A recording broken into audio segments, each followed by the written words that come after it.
more Vagrant Order speak, and we're just fresh off the Lost Belt stream. So this time, oh boy, And to me now. we're going to be talking about the characters of Vagrant Order and all the servants. We're gonna be here a while because this is gonna be a multi-part thing. Because we have over 200 characters, and we're going to be spending more and less time depending on how much we like them, how important they are to the story, and how good their skills are. So it'll just depend on how much screen time they got. So people like Mash would get a lot of screen time, but we don't like her that much, so she won't be getting as much. People like, say, Phantom of the Opera won't be getting much, but someone like, say, Mordred or... Give me something good. Irash. Okay, Mordred will gain more, and characters person like Irish for me, and you for Draven will be getting will gain more time as well. Usually with the one who likes him more, primarily being the one who's speaking. Yep. So let's start off with servant number 1. Which is literally Mash. Mash Cryerlight. I thought it was Kirillite. Nope, it's Cryerlight. Officially, her last name is called Cryerlight. Huh. Good to note. Mash is... Okay. Okay. Originally, do kind of like Mash. Okay. Well, I'll go into your stats first. Originally, rarity 3, later rarity 4 after Camelot. Class Shielder. Max HP is, and we're going with her SR version, 12,877. Max attack, 8,730, which means she has good HP but low attack power. She has a quick arts buster deck with an arts noble phantasm. The noble phantasm itself being called Lord Camelot, earlier on Lord Caldeus, which in essence it gives everyone in the party a defense up and a damage cut, and all allies in the field an attack buff. Her skills with the overcharge effect, or in NA version just as soon as 100% because of a glitch or something. Yeah. In her skills are Transient Wall of Snowflakes, which grants defense for 3 turns, and along with the damage cut after Camelot. Obscurant Wall of Chalk, which gives invincibility for 1 turn. It's targetable, and increases MP gauge from 10% to 20%. And Shooter Rising Revolution, which applies target focus to her for 1 turn, and increases MP gain from 200 to 400% depending on level, from levels 1 to 10. She also has Magic Resistance A and Riding C. Her stats are Strength, Luck, Strength and Luck C, Agility D, Endurance A, Magic B, and NP is unlabeled with an alignment of Lawful Good. Her. Later on, in Lost Belt, she loses her defense buff for a much less useful Buster attack. That is, shall we say, bad. Useless.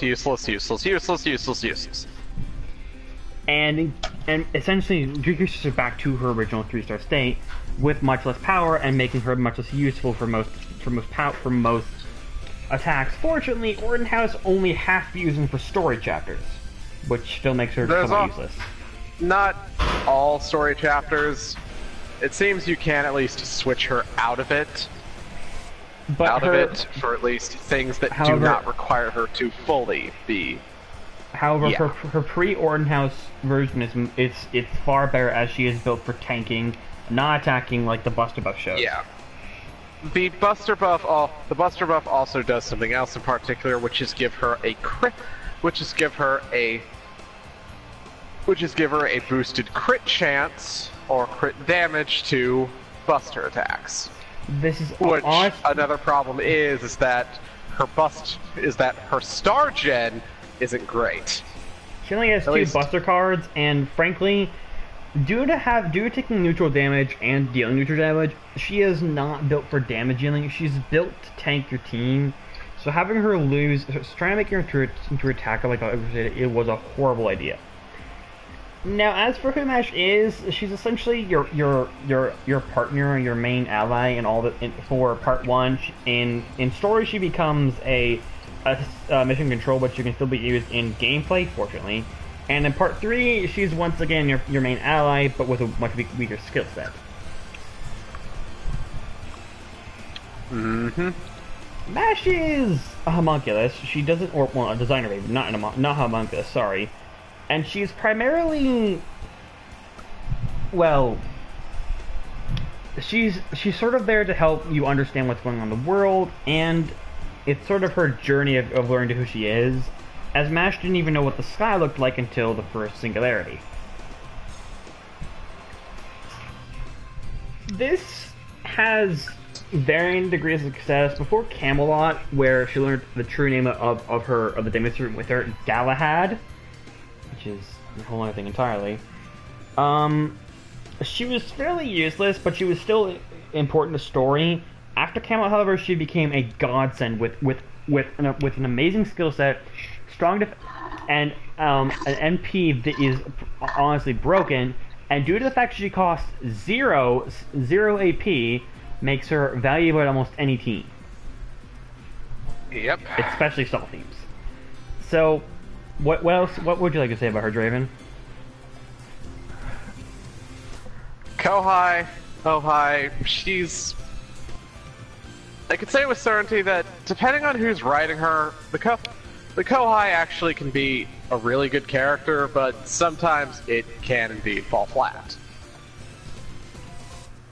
This is especially bad because a lot of writers sometimes make her essentially be a yandere for the main character, which doesn't work because a lot of people honestly don't see Mash that way. They see her as a Kohai, which Kohai is the word used by upperclassmen to address underclassmen in Japan.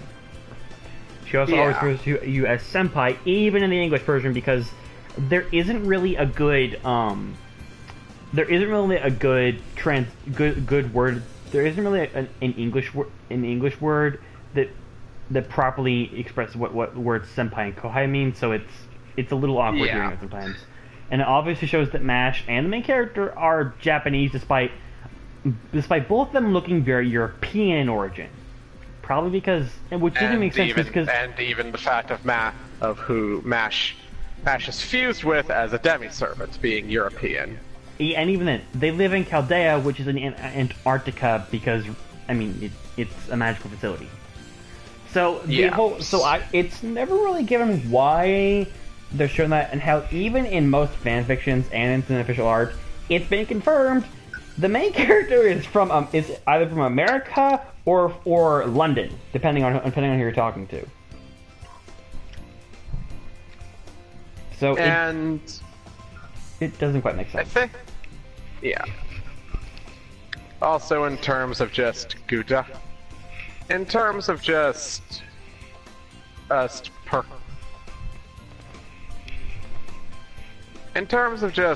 personality, she's good. But it's just that sometimes things fall flat. She's a very honor student, which means she often doesn't get many jokes, and she's a bit too stiff for her own good. And the one time she gets drunk, thank you, Drake, she gets weird. If there's anything I can say with certainty, there is one moment in Home for Mash that she'll always be great. And that is the moment where and that is the moment where, in Valentine's, when you get trapped with Nursery Rhyme, I'm basically in a never-ending Halloween party. She just says one line when, and Gudako or Gudao says, what is Mash gonna think of this? Senpai, you're the worst. God damn it. It's the fucking best. It's not helped that her outfit is very obviously skin tight, and in earlier Ascensions, she doesn't even have the weird metal skirt things that she has in laters, which makes it very obvious that Mash's one of her nicknames is Mashu Mallow. I'm not even kidding. Mashu Mallow is freaking canon. Thank you, Blackbeard. Mashed potatoes. Mash is, what we're trying to say is Mash is stacked and it's really awkward. Yeah. It's especially bad because her technical father, Lancelot, even asked, what is my daughter wearing? To give the best way to put it, it's definitely a thing. It's also a lot more noted in certain other things, such as the craft essences. We can explain the craft essences here, right? Yeah, we can. So, craft essences essentially are just cards you can get that give stat buffs, at buffs, along with certain different things. Resistance effects. They can do stuff like an attack buff, a defense buff, a guts, evade, resistance against certain types of traits. They can also, a lot of them also increase damage of a certain card type, archetype. A lot of the really good ones are often cards that give it. They start with the character with the servant's NP at a certain level with added benefits. Personally, most cards I often mainly go to are cards that grant like 40 or 50% MP charge with an added bonus.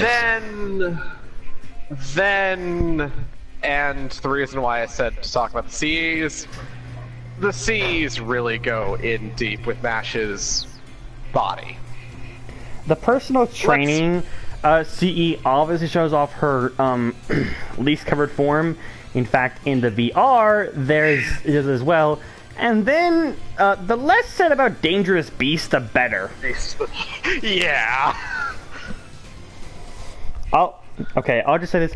Mash is wearing something that can be described as some fur and some pieces of string, and that's it. Yeah.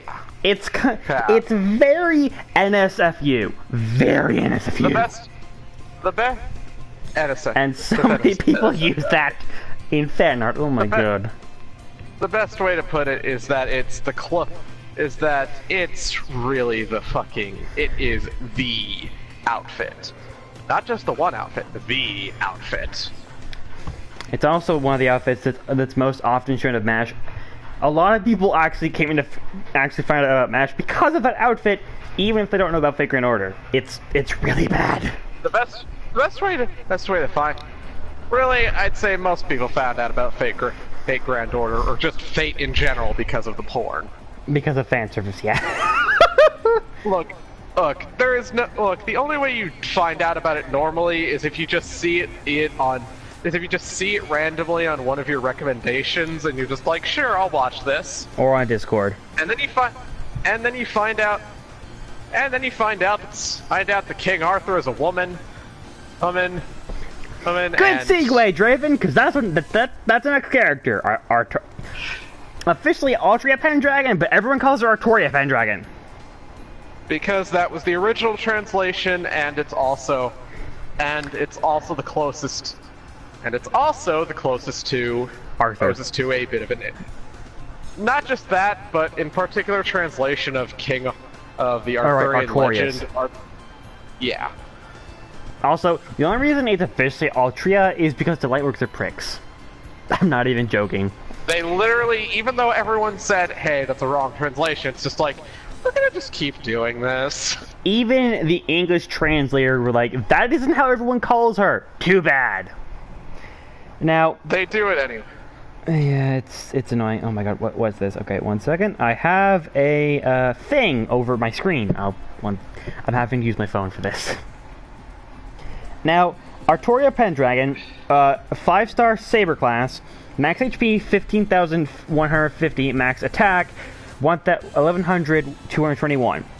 He has a quick Arts Buster deck with a Buster NP. That NP is Excalibur Sword of Promise Victory, which does 300 or 400% damage, and it's AoE. The skills are Charisma, Piranha Burst, and Instinct. Layer which Road to Victory. upgraded. To Road to Victory. Charisma is an attack buff. Piranha Burst is a one-turn Buster buff. Instinct is one of the worst skills in the game, which just grants critical stars. Road to Victory is grants critical stars and also it's also an NP battery.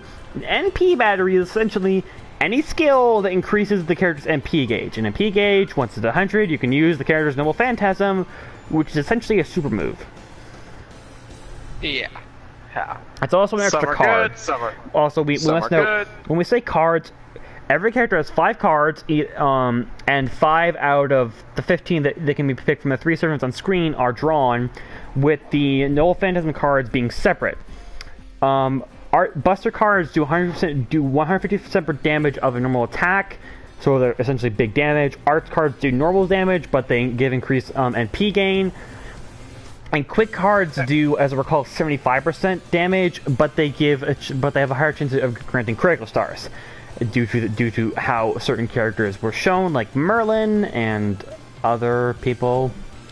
Buster meta was king, followed by Arts, with quick being kind of the leftovers until Scotty came in. Yeah, and the quick.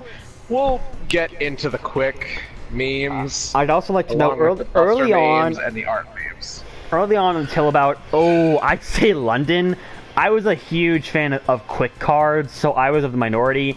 And later says, I have card servants of every single type, so I'll just say meh and just go with whatever. Which has kind of led to a lot of my teams being primarily arts based, actually. Arts and quick based, though. I don't have a lot of Buster servants. Yeah, it just happens. Now, in terms of who she is, Artoria is one of the worst 5 stars in the entire game because, to quote no, let me actually submit this. Beforehand, this is sort of a relic and why some servers only have 2 skills and got a third later. Originally, they only wanted to have certain 5 stars have 3 skills, but they realized that was stupid. So all servants end up getting 3 skills eventually. Artoria is a relic of that time. She's technically always had 3 skills, but it's the problem that... Okay, the best way to put it is this. Artoria's 3 skills were the olden times of FG Go, when things were simple. Nowadays, starting from as early as Okeanos, a lot of servants started getting skills that had more than one effect, or whatever the effect was, it often was really useful. All Artoria has is a somewhat okay party attack buff, a 1-turn Buster boost, and Instinct, one of the worst skills in the whole game, because Instinct just grants critical stars, which is honestly really useless. Now, Instinct doesn't completely ride her, as characters like Mordred and still have 2/3 of her skill set, but Mordred's better for certain reasons. Also, Artoria just has really bad attack stat. It's really low for 5 stars. The best thing to say about Artoria is that she's best for best for one thing and one thing only: farming. Which is not bad, because farming takes about 60-70% of the game. Yeah. Because, I mean, the nickname is Fate Grind Order. And as a thing, Artoria herself is essentially just and just to mention who Artoria is in personality, she's the definition of the face of Grand Order. Yeah, but a lot of people don't really see her as that anymore. Artoria is very strict, very rigid, and this has often caused a lot of people to dislike her because she's just so dull. I'm saying it, she's dull. A lot of people find her dull. I've kind of found a way to look past that, but it's more in... what's the word I'm looking for here? Just she does have character. It's just that the only way that gets shown is with anything that isn't related to. It's weird that her character gets fleshed out in every single version of her. But And yeah. Also, I'd like to know, in the main story, she has never appeared as a main character in any of the main story chapters, and even then, she rarely shows up in any of the events. At best, she shows up, okay? The best way to put it is, you have a higher chance of seeing her alter form rather than her regular form. To the point that her alter form, which is our next one on the list, was one of the main characters of Shinjuku. Now, Altria Pendragon Alter. Let's go on to her now. Right. Rarity SR 4-star class Saber, max XP 11,589, max attack 10,248.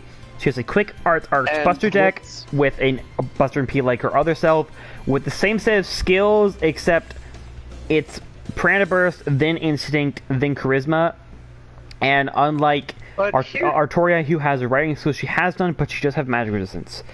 Now, you may be wondering, but wait. That gets a bit interesting. Yes? In gameplay, she's better than regular Artoria. 2 reasons. Why is this? Well, firstly, while a lot of this is compared to rarity, because the higher the rarity often means higher HP and attack stat, so Artoria having that low of an attack stat compared to most 4-star sabers is bad.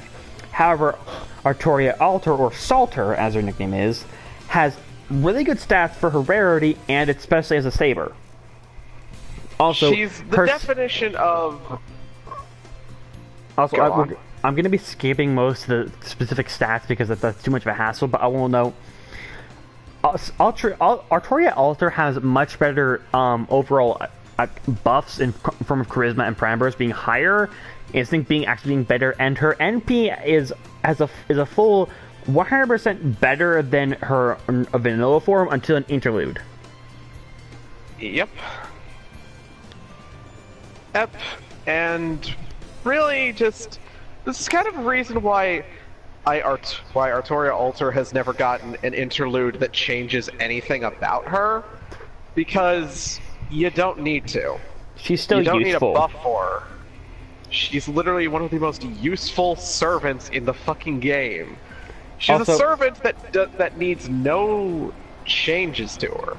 Also, compare it to Artoria, who has her normal battle dress with a couple other things like a crown and a cape later on. Artoria Alter has a visor at start, then goes to a non-armor form, which is actually something a lot of people like. It's especially Draven who has her. I like the dress. Also, she just has a lot better character because she's much more open and blunt, and she has this weird fixation on fast food. You want to know what I'm doing? Yeah. I'm working on my makeup for the Pride Parade next weekend. That's why I look like this. So, yeah. Artoria Alter is just largely considered better. And let's be honest, her riding a freaking motorcycle in Shinjuku and saving you several times it's awesome. Plus, she is the first grand battle in the whole game, which is essentially the grand battle is the final battle of the Singularity usually. And usually. And compared to fail battles, which are often against servants or end of stage bosses. And she's a good testament it's a test to see, have you learned how the game works, or are you still just fumbling about with your berserkers? This is especially bad for people back when the game first started, like me and Draven, where a lot of the game breakers had not been released yet, and you were stuck with the starting tutorial role and a bunch of 3-stars. To be fair, I didn't start until actually, no, technically I did start around the time when one of the first events came around, which was one of the first, which was Guda 1. But then I stopped for a while. still, you guys get the point. She was a good test of the player's skill at the start, and she's still a good servant, even though she's a little bland. Next up! Yeah. Crap. Who is it? Saber Lily. 4-star Okay, four-star so- Saber with a max attack of 7,726 and a max HP of 10,623. Quick Arts Buster deck with a Buster NP. The only difference between her skill set and the others is that instead of having a Charisma, she has an MP gain, which essentially increases the amount of time. NP gain essentially means you get a percentage of MP for every attack you do. I'll just Now- try to explain her as best I can, because she actually does have some interesting, at least somewhat interesting origin. Well, I'll go into her gameplay to start. Saber Lily is often considered the worst 4-star in the whole game because she has the stats of a 3-star Saber, but has the cost of a 4-star, which is bad. This is because back then, developers were thinking of having the free 4-star welfare servants that you get for free by completing events, and are often very good without having to go on the gacha. They were going to have them be 4 stars as strong as 3 stars. However, the clear realized that's dumb, and safe to say, by the time the second or third event came around with Caster Liz, that had been dropped, but Saber Lily never really got buffed or changed. So she's another relic of the early days of FGO. Yeah, it doesn't. Yeah, though in a case of everything, she is a bit different. She does add some character bits to Artoria, similar to Saber Alter. While Saber Alter was more most likely what Artoria wanted to become, which was an ideal king that could protect everyone with power. Saber Lily is someone who's still going through her training to become a knight. And it gets a bit depressing in context because as when you ask Saber Lily what she likes, she mentions that she likes candy and certain other things. But asking regular Artoria, she says she doesn't know. Essentially, it's Saber before she became a cynic. And this is also shown in her weapon. Instead of wielding Excalibur, she wields Caliburn. The sword, not the sword from the stone, not the sword from Vivian Lady of the Lake. Also, her NP is a crotch laser. I'm not kidding. For most male servants, her laser from her Caliburn lands on their crotch, which poor Blackbeard was subject to in this Saber Wars event. Boy, multiple times. Poor Blackbeard. It's so dumb. Yeah, FGO.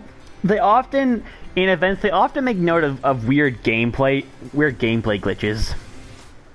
Yeah, I mean... Crud. Next up we have Nero Claudius. 4-star Saber. Max attack, 9,449. Max HP, 11,753. Her skills are...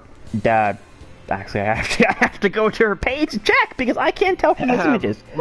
Don't worry, I know what they are. Migraine B. Fine. Yeah.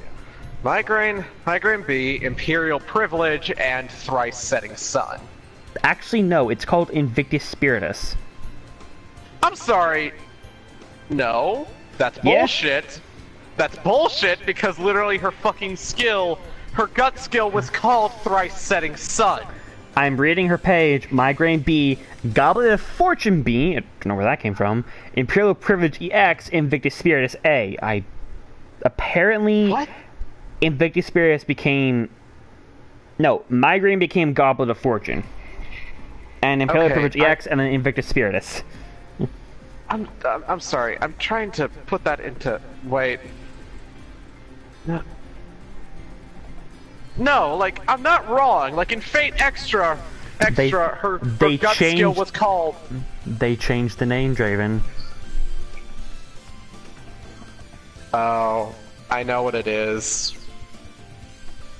You know how the English translation You know how the translation on the wiki isn't the English translation, it's the translation from No, her third skill, her third gut skill is called Thrice Setting Sun on the wiki. Nope. In the official page, it's Invictus Spiritus A, which is a gut skill 3 times 5 turns.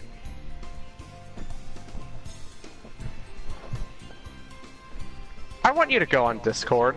No. Go on fucking Discord. I am sending this to you. We're not fucking look at it. We're not fucking talking. Look at it. It says it right fucking there. Yeah, I'm not using that wiki. What the fuck? Alright, you know what? Just fuck it. Fuck it. Just fuck it. Fuck it. Fuck it. She has a quick arts buster deck. Yes, we know this is getting tedious. With an arts and will phantasm, allows Saint Claudius, which is an AOE that ignores defense. The overcharge effect also reduces their defense for 1 turn, which is good for certain teams, especially since she exists as the definition of pure, which makes sense that she is the textbook definition of. She fits in the arts meta. She also has magic resistance in writing, and as for her you take her personality. I'm not even gonna touch her. The beautiful Emperor of Rome. She, dazzling and blazing with her flaming sword. She's very. Let's just say, hey, she's very openly confident in herself. Is that bad at times? Yes, it is. She's particularly one of the most arrogant characters in FGO. Oh, and just the entirety of Fate itself, only beaten by Gilgamesh. And Ozymandias. To be fair, at least Ozzy is also humble with his arrogance. This is a problem because the entirety of Septim was essentially pandering to her, which even the developers see Septim as an old shame. It also was the first time I ever saw Nero, and I can't stand people who are so invested themselves that that's all they talk about. It ticks me off, and I have never gotten over her absolute narcissism. She isn't a terrible person by any means. She's actually a genuinely good person. It's just that she's very. Really, the best way to put her is she's misguided. Mainly because she never was truly able to grow up normally. This is explained in her backstory that she never really was able to grow up normally and was forced into royalty by her mother. Who also poisoned her, which is why she has so many migraines. Yep, and this is also why she became so paranoid in her ruling. And Nero's entire story is depressing, especially this version. And, well, it just gets worse. And you feel for her. At least, somewhat feel for her. Depending on your type of character, she might be your favorite, or she might be your least favorite. Either way, she is considered to be one of the better art sabers if you need a 4-star, and can't get Saber Altar. I still don't like her because of her personality. Also, her outfit makes no bloody sense. There's a boob window and there's a underwear window. It's so dumb. It makes no sense. It's dazzling. Dazzling. Do you expect the beautiful Emperor of Rome to not wear something like that? My mother saw her and literally called her something rude. Is it something to the effect of one of her titles that she's known as is, well, I don't think I can say that. Let's just say something of Babylon. Not quite that bad, but she did call it really stupid and sexist. To be fair, we're going to be having that quite a bit with some outfits. There's so much fan service in this game. Speaking of which, who's next? Siegfried! Hey! Alright, you get this one. Because I can't explain Siegfried because no matter what, I love the guy, but I'm sorry, Sumanai, I don't think I could ever use you. Shut up. He is a 4-star saber with a max HP of 14,165 and a max attack of 8,181. You can already tell this is a problem. He has a quick arts buster deck. Yes, I know this is getting tedious. With a buster, AoE, NP. He has a golden rule, which increases NP gain. Disengage, which is a heal and removes debuffs. And Dragon Slaying, which increases attack and defense versus dragons, and later on gave him a 1-turn buster buff. He also has riding. Siegfried is main thing is supposed to be able to kill dragons, but his stats make him look like he's built like a tank. Yet his skills make you think he's supposed to be made for attacking. This is the problem. They didn't know what to do with him. This is a thing that's shown in a lot of early game servants. They weren't quite sure what to do with them, so they gave them a mix mash of skills. And sometimes it worked like Saber Ultra, and sometimes it didn't, like Siegfried. However, I still personally like Siegfried because of his looks, and he's actually fairly good for doing a lot of stuff like farming, or if you just need a good tanky saber. Because he is one of the best tanky force. Because even now, he's still one of the he's still compared to most 4-star sabers has really good HP. He also got an animation update with the Apocrypha event, and Siegfried is very humble. This is even shown in his actual backstory because he was a humble person with humble ideals. In game, however, he's gotten the nickname Sumanai, which roughly translates to sorry in Japanese, because he's a little. Because even though I'm a fan of him and I like using him, he is a little disappointing.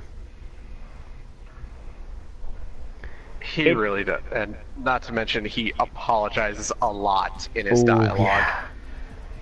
Like it got so bad that he was supposed to be a main character in the France Singularity to help defeat Fafnir. No, it was someone else, which we'll get to later. It's so bad that even in the event where there were some Dragon Slayers, he didn't show up, but that character did.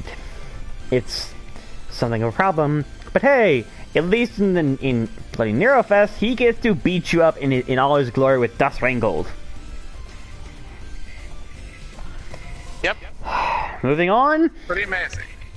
We have one of the best budget sabers in the whole game, even though he was at launch. Gaius Julius Caesar. He is a 3-star saber, which I'd like to know, sabers, there are no 1 or 2-star sabers or bronze sabers. The lowest is 3-star, and there aren't a lot, so it's really hard to get sabers because about 78% of them are gold sabers, and, well, drop rates are 1% for 5 and 5% for 4, so yeah. He has a max HP of 9,595 and a max attack of 7,497, putting him about squat in the middle for most 3-star stats in general. That's about average for most 3-stars. He has a quick arts buster deck with a single target quick MP. He has Charisma, which is an MP buff. That's Tactics, my bad. Charisma, which is attack buff, and I forget the skill's name, but it is a critical up with a defense down. He has magic resistance, divinity, and riding. Divinity gives him a straight up attack, just about 200 increase in damage. Okay, I need to stop for a sec so I can BRB, but just continue. Gaius is one of the best sabers in the whole game because he has actually really good stats for a 3-star. He has one of the very few single target saber NPs because a lot of sabers have AoE noble phantasms, And he's very good because his kit consists of a very good charisma skill and also the good tactics skill, increasing attack and noble phantasm damage respectively for the whole team. He's not the best character. He's not the best in terms of gameplay or character because he's something of a prick, and he is very route hound. Problem that comes a lot of problem later on. Although later on, one of his arms actually seems to turn into solid stone, as there were a lot of statues of Caesar. However, even though he's somewhat dull and kind of full of himself, he's still a good saber, having just straight up good skills, and he's one of the very few 3-star sabers, which if you're like me, is good because there aren't a lot of 3-star sabers.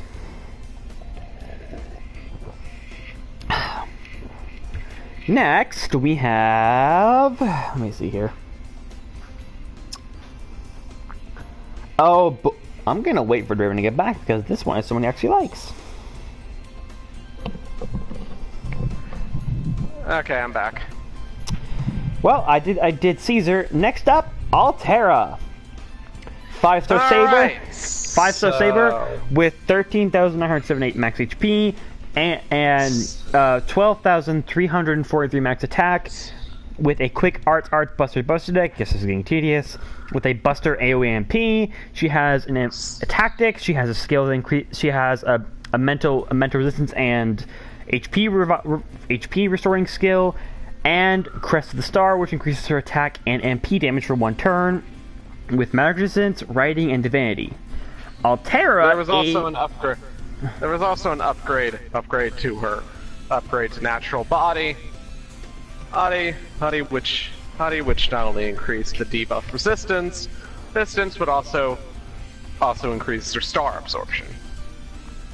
Altera is one of the first, is a fairly good servant for a 5-star saber, and her skill set is very self-sustaining with a heal, an attack buff, and an MP and a MP boost. However, Altera suffers from being a little too bland, and also her character is very, well, bland, actually. It's the best way to put it is she received a lot more character thanks to, well, 1, Fate Extella, and 2, the April Fool's comic known as Learning with Manga. Unfortunately, this is Saber before either of those. Meaning Altera is very dull because in life, she spent a lot more time fighting and killing than actually speaking. She's even known as the Destroyer. Yeah, because this is not actually Attila. Forms. It's at her. She's officially known as Attila the Hun, but she prefers the name Altera. She's also known as the Velber, which we'll not go into that because that's a whole another rabbit hole. At the very least, what you need to know is that with some of the titles she has, such as the Great King of Destruction, Destroyer of Civilization, and King of Combat, yeah. Also, yes, like King Arthur, they gender flip Attila the Hun. Yep.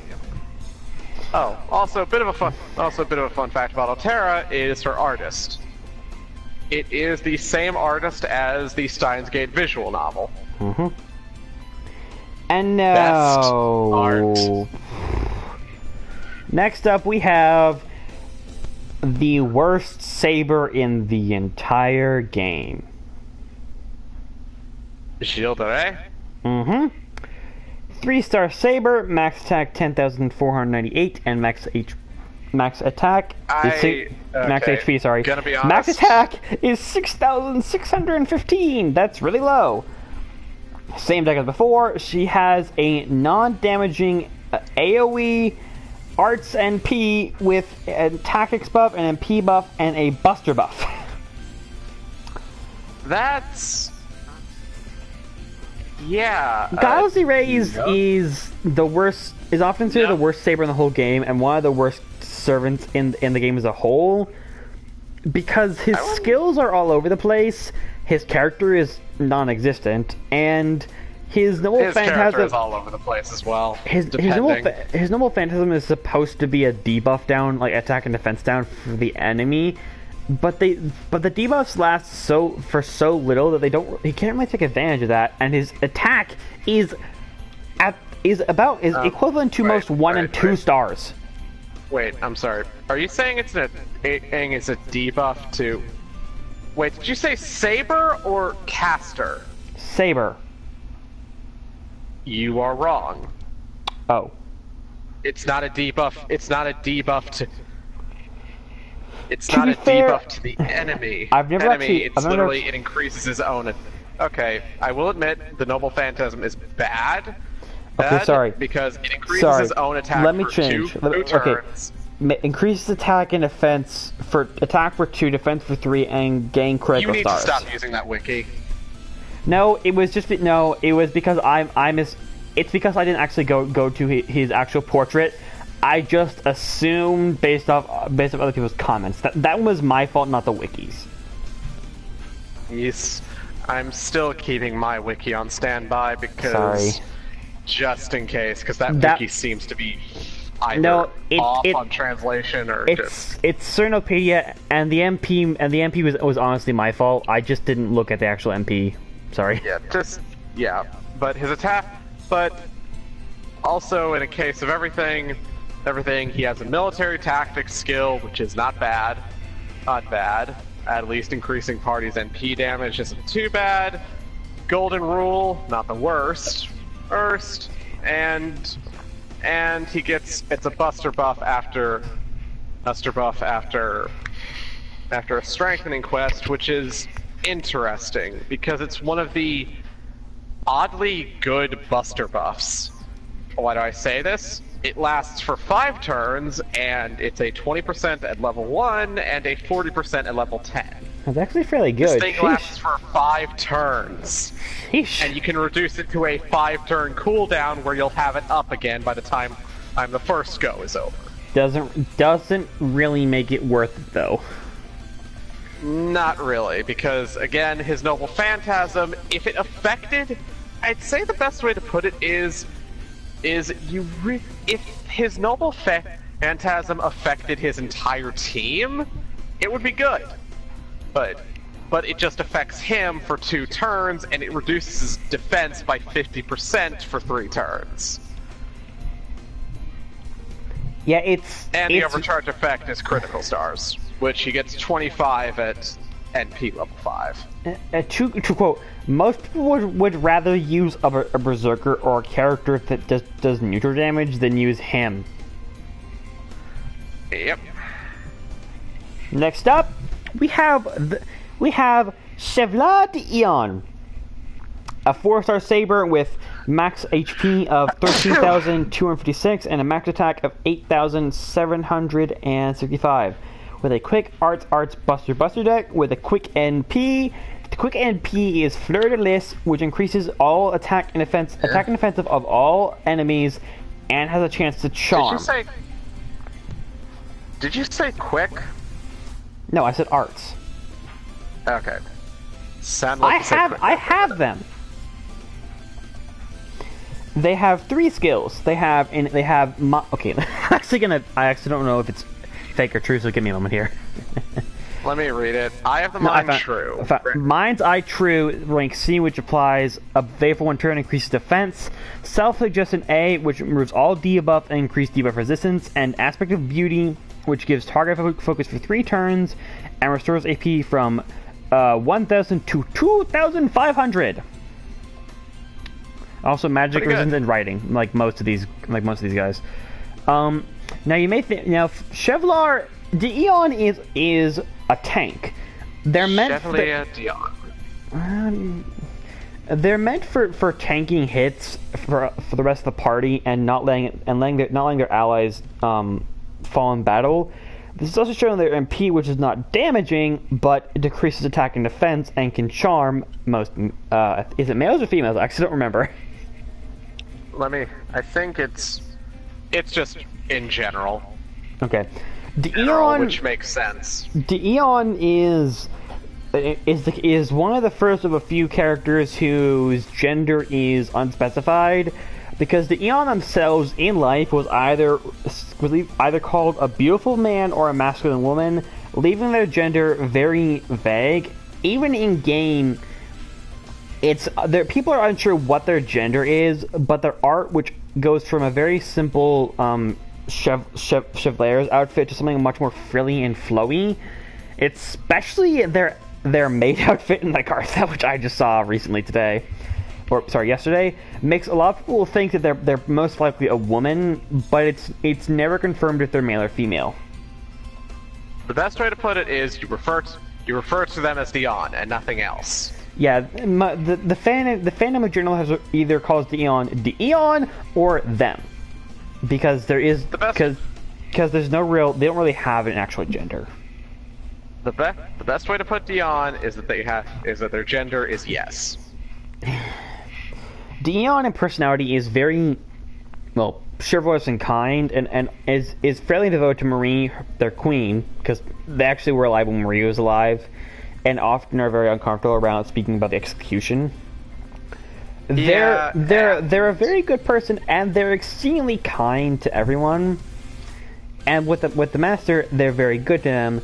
Also, they got an animation update in Agartha, which turned them from a kind of a very bland animation skill set to one that is very noble, graceful, and very fitting for the Eon, and I absolutely adore it. They also just gave them more realistic proportions. Yeah, they look like they're fencing, especially considering they wield a rapier.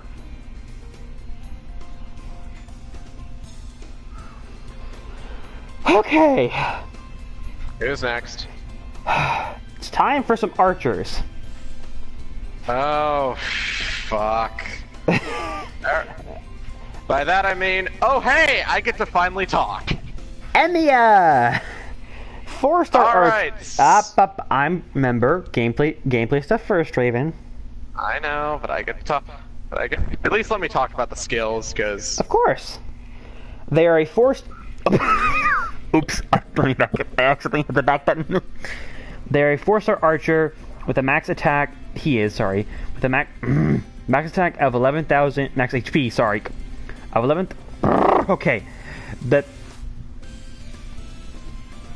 Do you need help? My Chrome just crashed on me. Let me get back up. How would I help? How do I help you with this? Please. Okay, so max attack is 9,398. However, Grailed can be 11,379. HP 11,521. Grailed, it goes up a bit higher by 2,000 something. I'm skipping the Grailed stuff because that's not entirely important. Yeah. Regular. Their deck is quick arts buster with a buster AoE Noble Phantasm, unlimited blade works, which does that decrease C-star drop rate? It increases deals damage that ignores defense buff to all enemies and reduces their attack for 3 turns with an overcharge. Emiya, in terms of skills, oh boy, he's gotten a bunch of revamps. He's one of the best. So let's start off simply. It took I have the mind true. It took 3 strengthening quests for him to get good. 3. To be fair, he was at least always there. But in particular, I have the mind true is one who was something that always helped him out. Self-evasion grants evasion, and along with that, at defense for 3 turns. It's good. His second skill was originally Clairvoyance, but later upgraded into Hawkeye, which increases critical star generation for 3 turns and increases his own critical damage for 3 turns. Emiya hits like a fucking truck. And his third skill was originally Magecraft, which increases arts damage, but later was made into Projection, which increases damage from all card types. Now, I'd like to go into something. For his Noble Phantasm. I'd like to know something. in terms of power, it's often better to increase the effectiveness of card types than attack, because card types specifically makes those cards themselves much stronger in damage and effects, while attack just is a general increase in the actual attack stat. So generally, if you want to pick, if you have a choice between 25% attack buff or 25% card effectiveness, go for the card effectiveness. Mm-hmm. Because it actually changes the inherent damage formula rather than just add a certain amount of damage, which is better.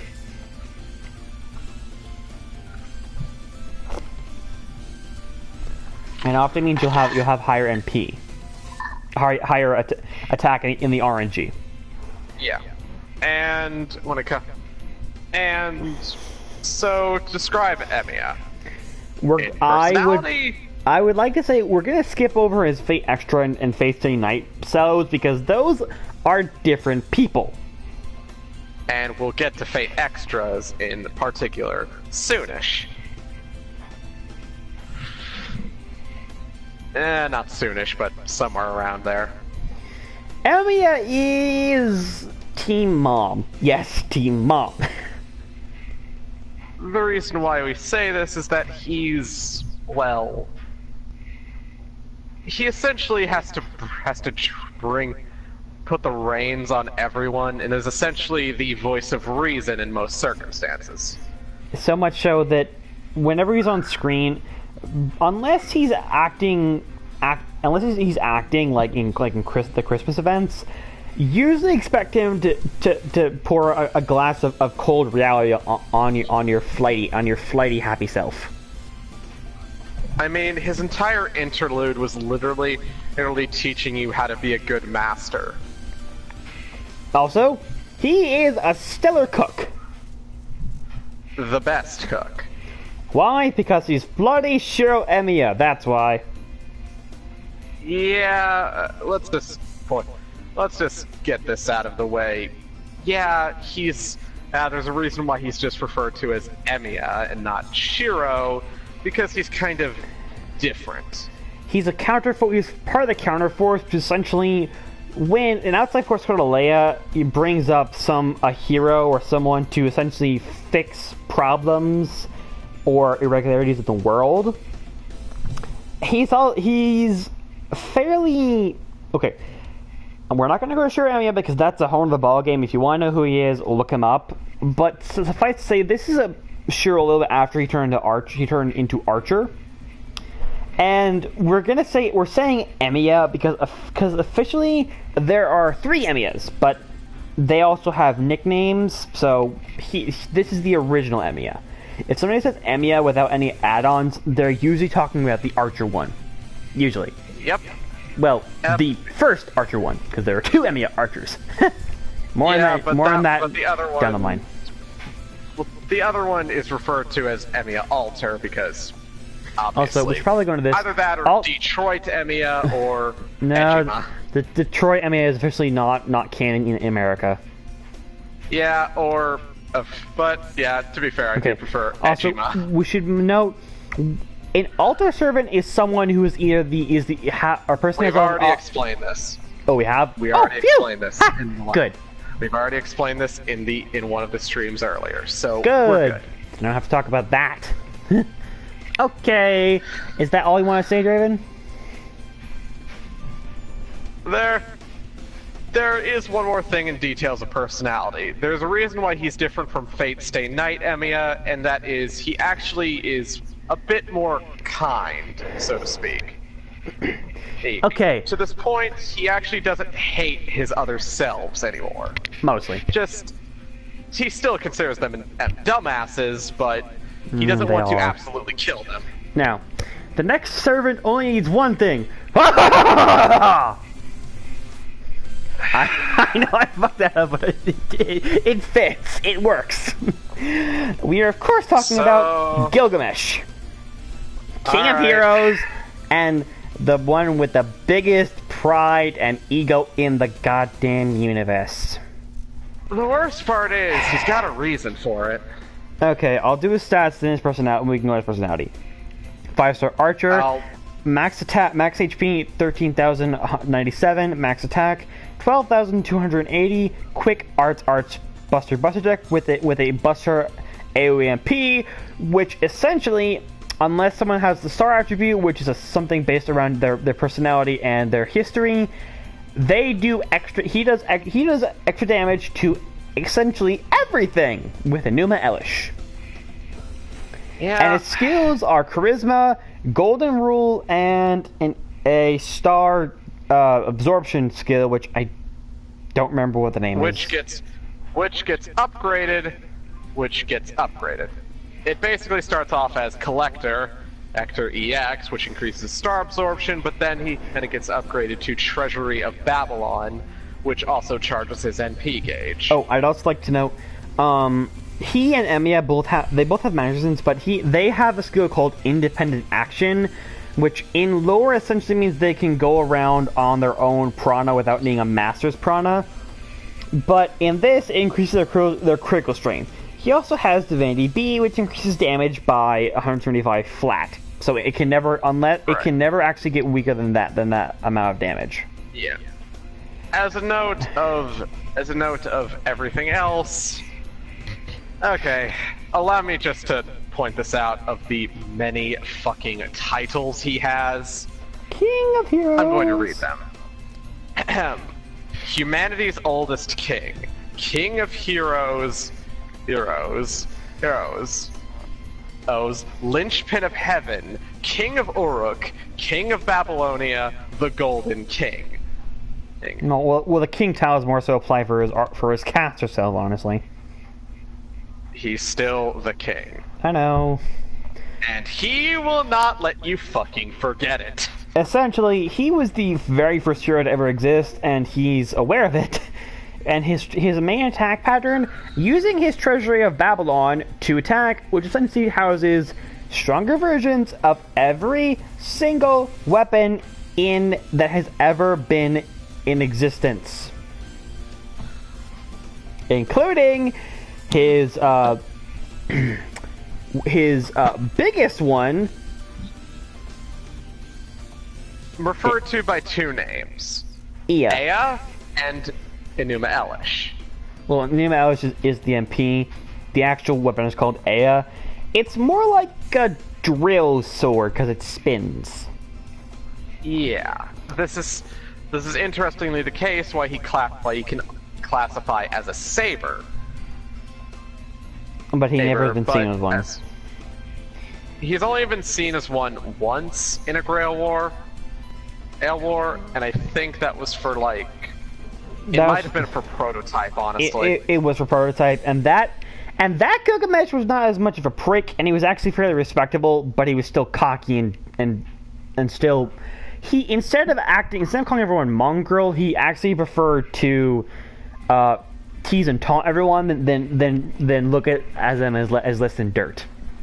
By the way, he calls everyone mongrel, which is his word for human, and he's half mongrel. To quote one comic, "Hey Gilgamesh, you're half god and half human, right?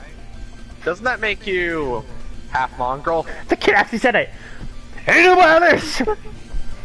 I still love that. That one comic will never get old because I just love Emmy and Q's reactions. They're just laughing. They're just laughing. They're bursting at the seams laughing. Because, look, there is never a line that will ever be greater than just hearing Emiya just say, "That's hell he's walking into." But he's got a point! Also, I'd like to know, Emiya cannot stand that gold archer or that blue lancer, which means Gilgamesh and Cuchulainn, but in later context, it can also mean Ishtar and Pavarti, who house Rin and Sakura, his two main love interests. So it also mentions Emiya is unfortunately a harem lead, which shows in everything he does. Look, the man's a charming motherfucker. The man at least. I don't know how you can fall for the dumbass Shiro that was before, but I guess at least he's honest. Okay, Gilgamesh, we're trying to say is Gilgamesh is broken, and he knows it. Yeah. Next up, He, however, does get better as a person. In fact, the multiple versions that he has actually shows him at least becoming humble in his archer form, and even growing to like people. next up, Robin Hood, 3-star archer, with a max HP of 10,187, max attack of 6,715. What? You're getting all of this. Okay, with a quick arts buster deck with an arts single target MP, U-bow. He has a skill that decreases attack of all enemies and poisons them. A golden rule skill which increases MP gain, and a skill in a strengthening quest that gives him making, which gives him evade and, as we call it, defense buff or crit buff. Sorry. Let me check. And his noble. No, okay, it just ignores evasion. Grants him an evade and gets him some critical stars, which is actually good for him, but for him all things considered, because, well, NP generation with crits is amazing. He is an arts. Now, his normal Phantasm U bow, the damage doubles if the target is poisoned. This has led to hilarious memes of him doing over 1 million damage. I haven't done that, but I have gotten over 800k. Robin is a snarky.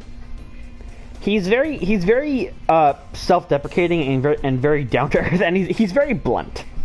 He's also snarky as all hell. He snarks at everyone, including himself.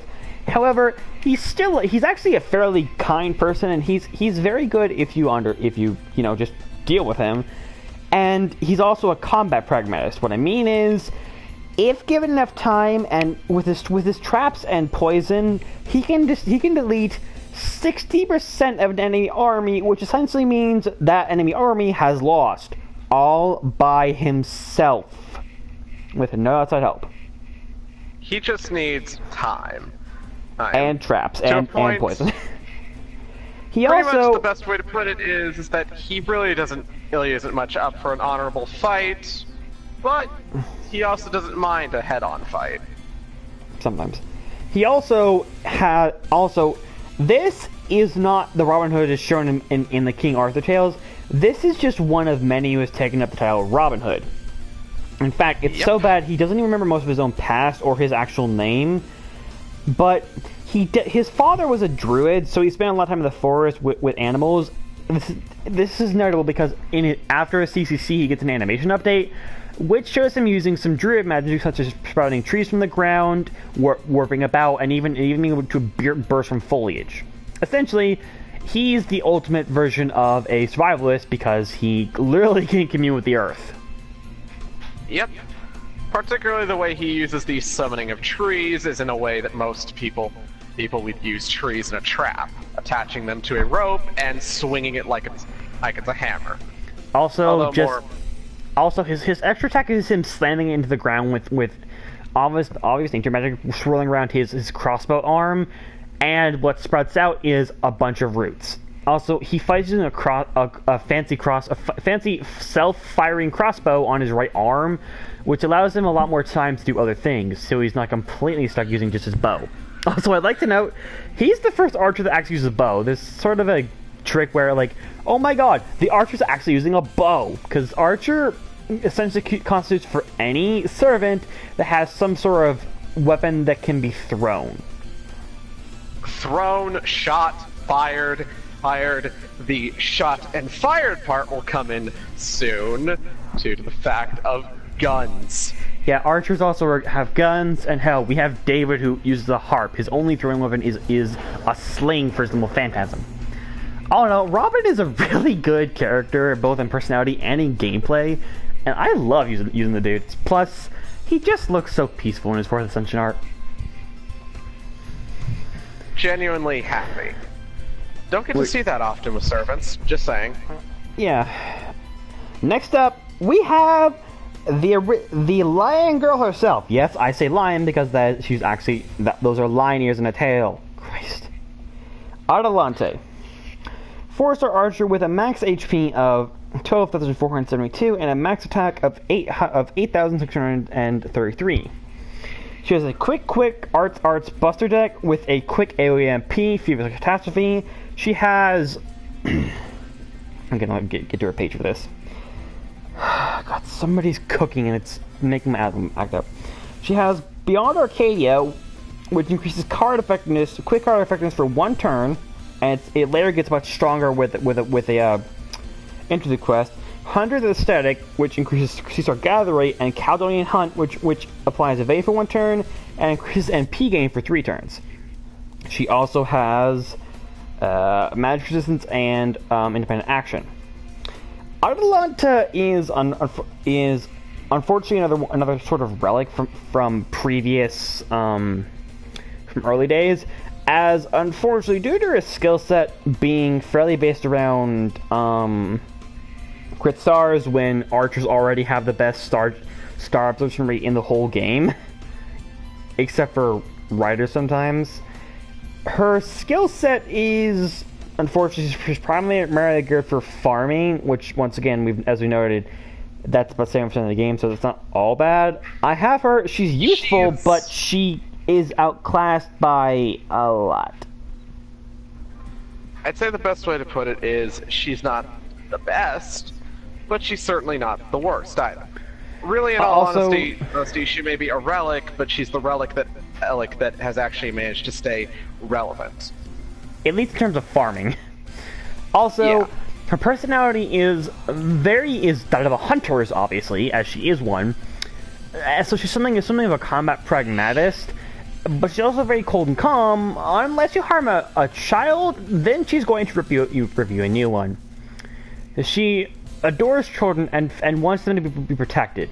This is very good for me. This is something that I love because kids for some reason really like me, and I enjoy spending time with and being around children.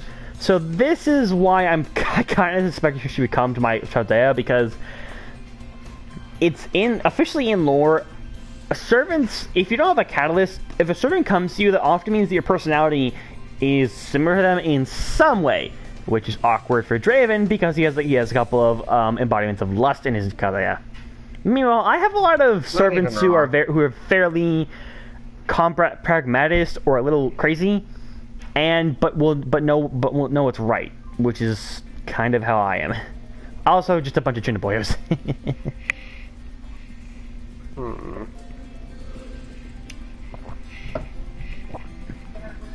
Okay. Next up. Who's next?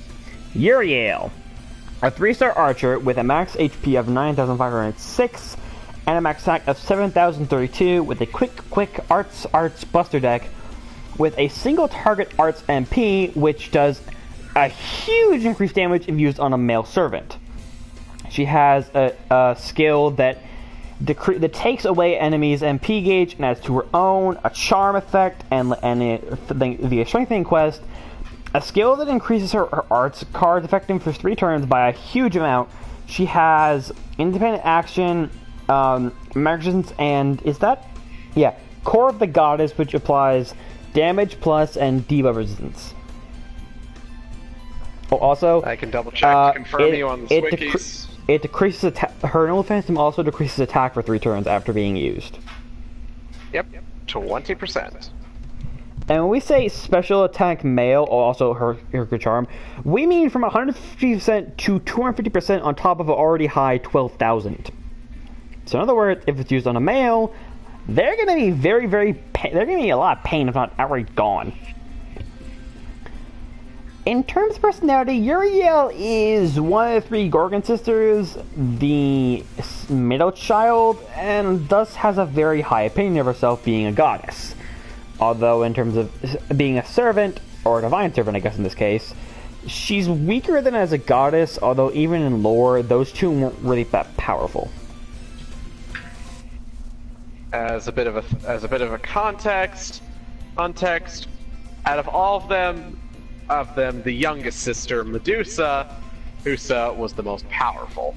Also, we'd like to note, somewhere in there, Uriel got mixed with Cupid. because she's wielding his bow and his arrows. Which is really weird because Cupid didn't even exist. It was a god Eros who has been shown in many fiction to be actually fairly cruel. So yeah, she kind of got mixed with the god of love Eros. And I mean mutual love, not that kind of love like Aphrodite.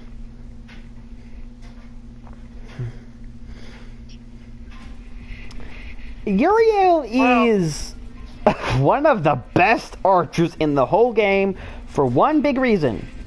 She has a good skill set, and she's very strong against almost every single male, and there are quite a few male enemies.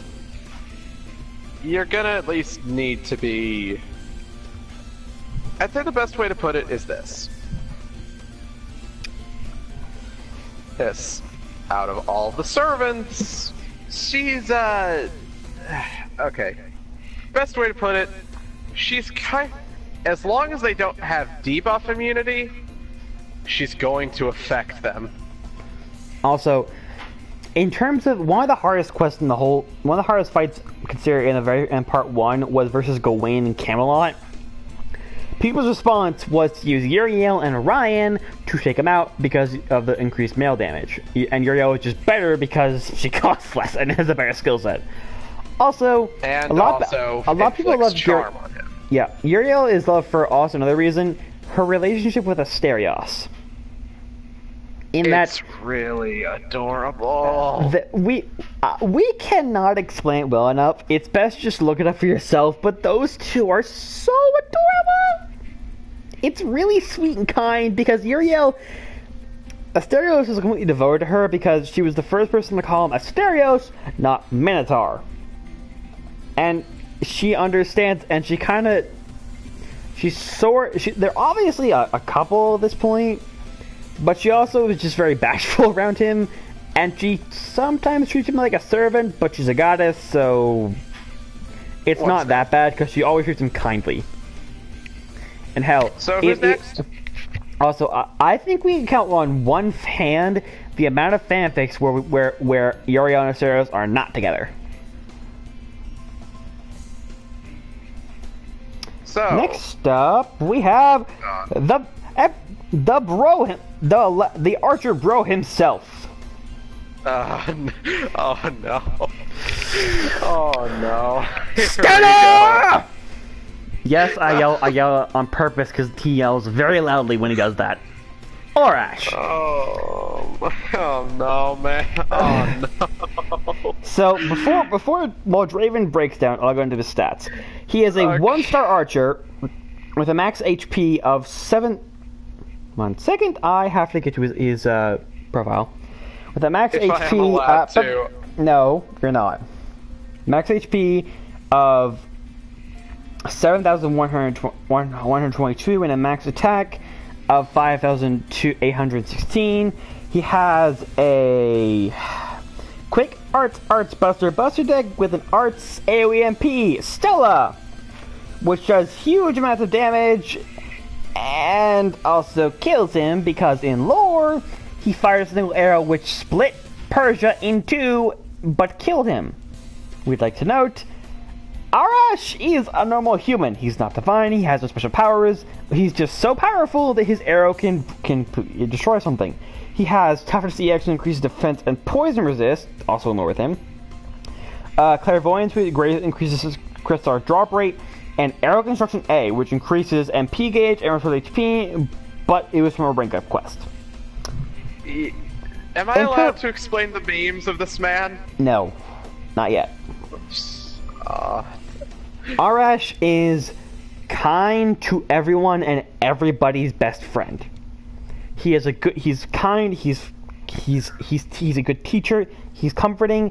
And his moments in the Camelot Singularity, where he was kind to a young boy, to you, and okay, he fought off a Romania blast, essentially something that is essentially a nuke. He fired a Stella that was able to cancel a Romania blast 1,000 times stronger than a normal one with one arrow. In fact, it's so good that in the Japanese version, he has a very, very long chant for Stella, and it's just beautiful. It's also why I max ascended him, because he's just that awesome.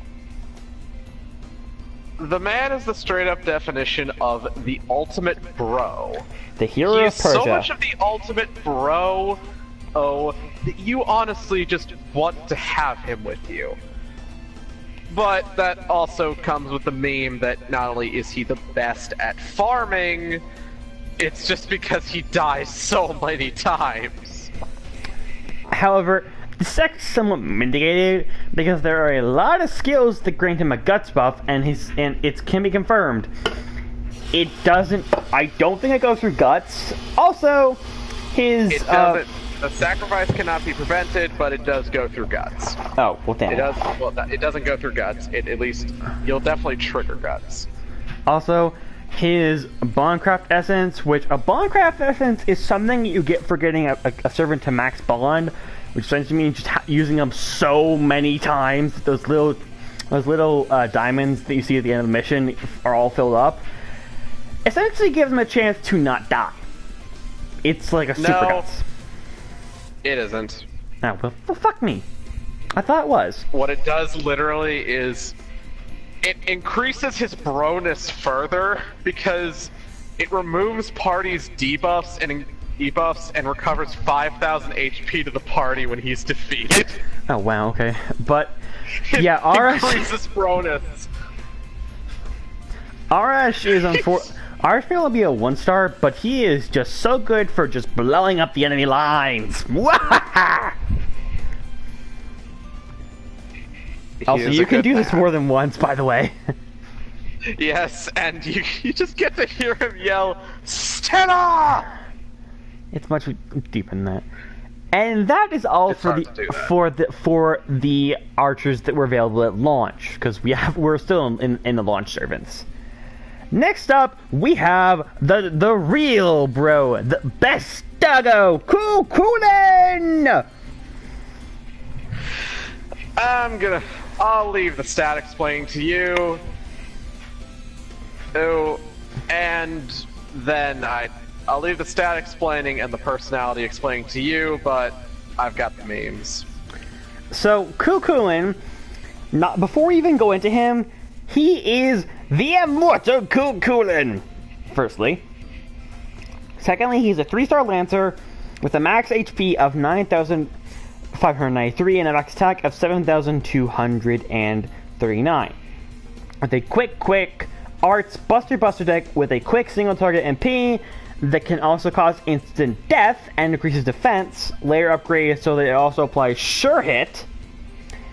He has magic resistance and divinity, however, his skills are what make him invincible. Firstly, he has a guts skill. Guts is essentially when a character dies, if they have guts, they revive at a certain amount of HP.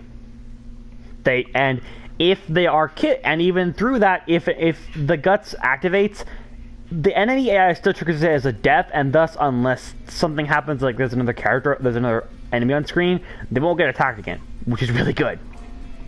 Secondly, and his Mimia skill, protection from arrows. It gives him a 3 times evade, which does not go after a certain amount of turns, and also increases defense. And at max level, this is on a 5-turn cooldown. Also, he has Disengage, which heals him for a little bit of HP, and also removes all debuffs. Do you see why he's so good now? Now, Kukulin personality, he's a Blood Knight. His literal wish for the Grail is to have a good old fight.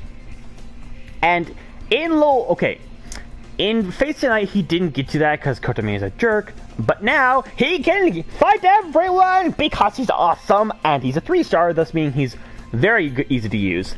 Also, in his actual story, what happened, he fought 100 men back to back and beat all of them. Also, with the reason why his gut skill is so high, he went for 5 minutes with his heart ripped out and not in him anymore and kept moving.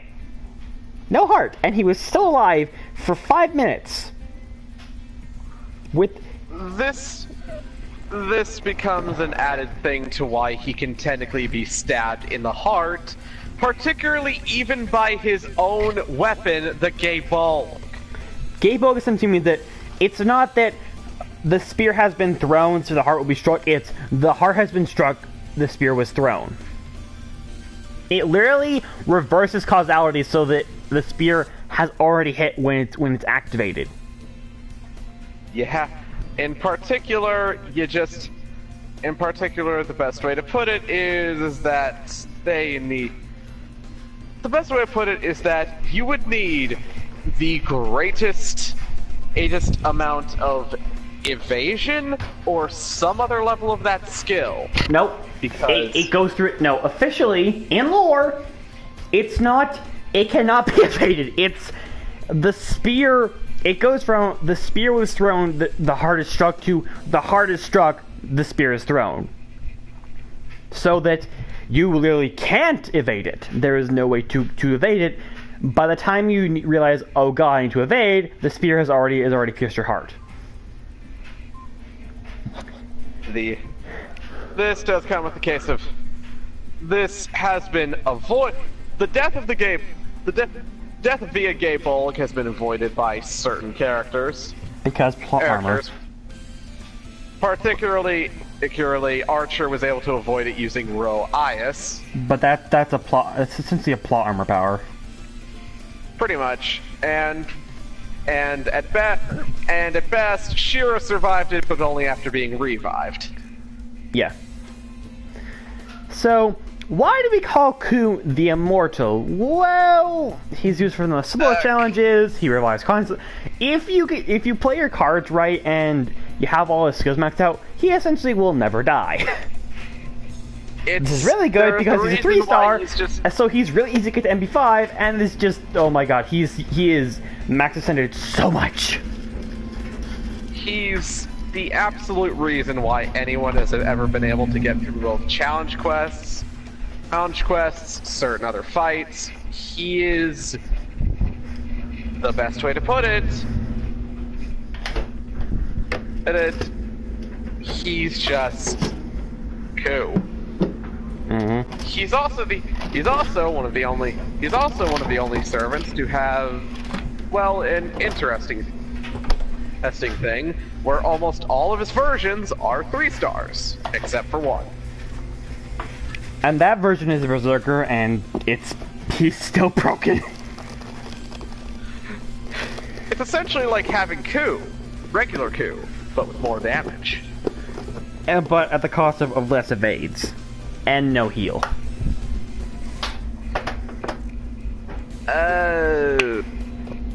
Well, about that evade thing. No, shut up. If I'm correct, this might be just a weird thing, but I swear they've upped it. Nope. It's weird, because I always think it's 3 attacks. No, it's only 2. Which is strange. It's never been upgraded. Which is really weird, because I swear it's been 3 attacks for some acts for JP. And not No, just it's 2. only 2. It's only 2. It's always only ever been 2. It's weird. Anyway, what we're trying to say is Ku is awesome. Almost everyone has him, and essentially everyone uses him. And if you don't, you're a fool. Essentially, just if you're having trouble, just use him. He can survive most things as long as it's not a saber. Even with sabers, he's still can often survive them. And no one is going to get on your case if you use Ku, because chances are, so do they. Seriously. Yeah. Essentially, every single person in the entire game will have Ku maxed fairly quickly. Seriously, he is one of the few servants I have actually grailed. Ku is always there for you, and he will not back down and from a fight for you. Which is good, because a lot of things want you dead. So speaking of things wanting people dead, let's talk about the next Lancer. Elizabeth Bathory. I've got this. Go for it. I'm not even near my phone right now, so go ahead and say your stats too. Alright, so Elizabeth. Stats. That's when it comes to damage. 9,122. 4-star advantage, by the way. Four star are simple, all simple, including on this with her HP, 11,870. She is an interesting one, though. I'll talk about her card types. She has 2 quick, 1 arts, and 2 buster. And a Buster Noble Phantasm. That grants curse. Yeah, and also ignores Or's defense buffs and reduces their buff success rate thanks to a strengthening. Now, in terms of skills, she has a charisma, but that gets upgraded to sadistic charisma, which further increases the attack of female allies. She has torture technique, which decreases enemies' defense by 1, and a battle continuation, which she herself says, I don't even know why it's there. It essentially was cheated onto her by, I think, if I'm correct, BB? Mm-hmm.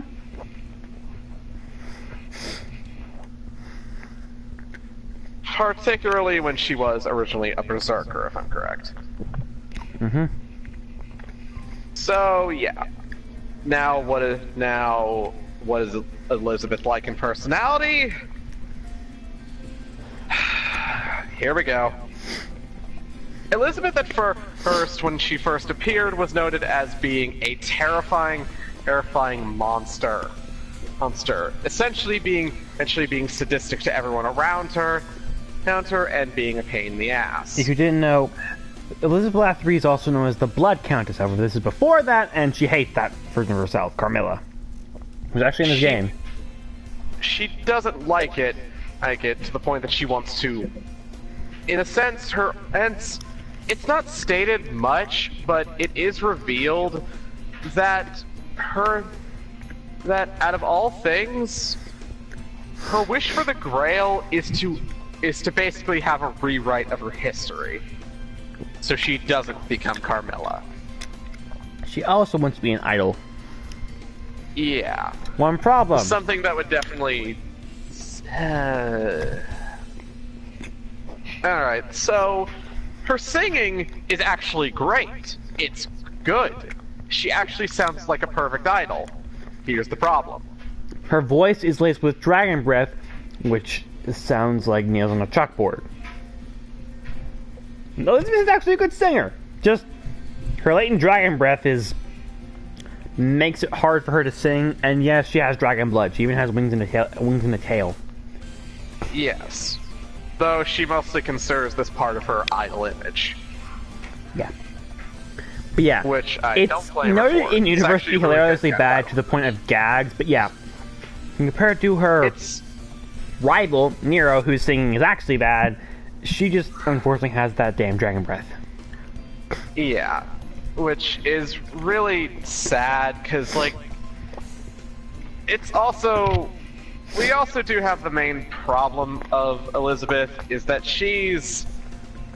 Okay, her personality, when you actually get to know her and actually kind of enjoy her presence, it's actually pretty nice. But there's a problem. She's a joke that's been run into the ground. Mm-hmm. There's so many Halloween versions of her. It's become a joke at this point, and the problem is, it's a dead joke. She's a good character, but the problem is they haven't done anything with her in the longest time. To the point where it's just sad. There are 4, technically 5 versions of her, and they're all the same. Just different classes. Not counting Carmilla, who actually is an interesting version of Elizabeth, and is actually depressing. Mm-hmm. I'll get into that in a bit.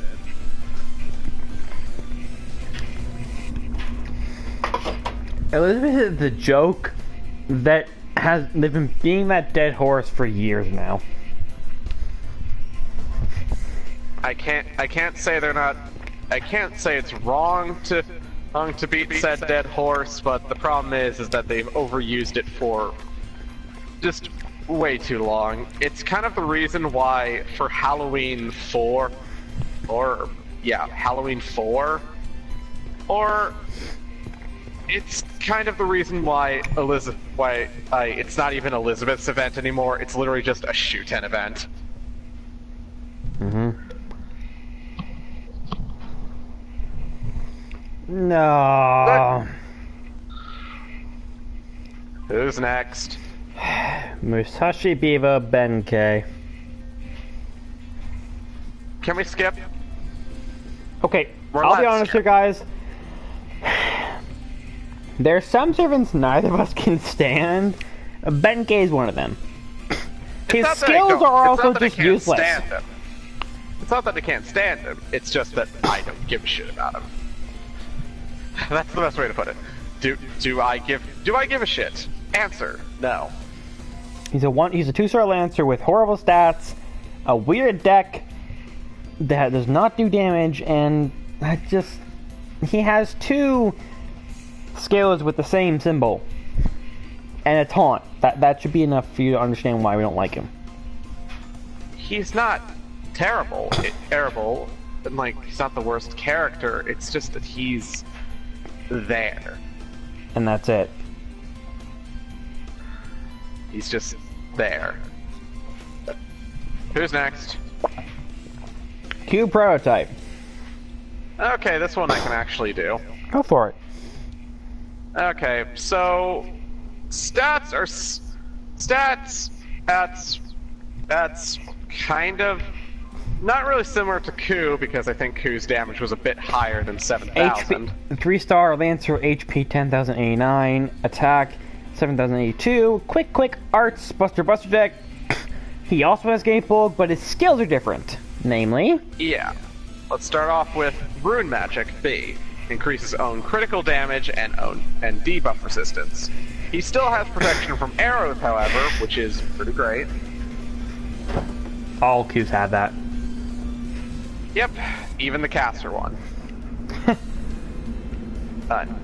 But then he gets a bit of an interesting thing.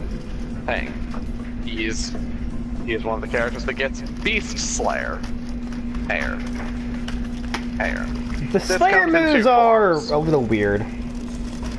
It mainly helps for certain farming quests, such as but not limited to hunting quests, and certain grinding expeditions. Mm-hmm. Particularly, Beast Slayer helps a lot. In certain aspects, and it's nice.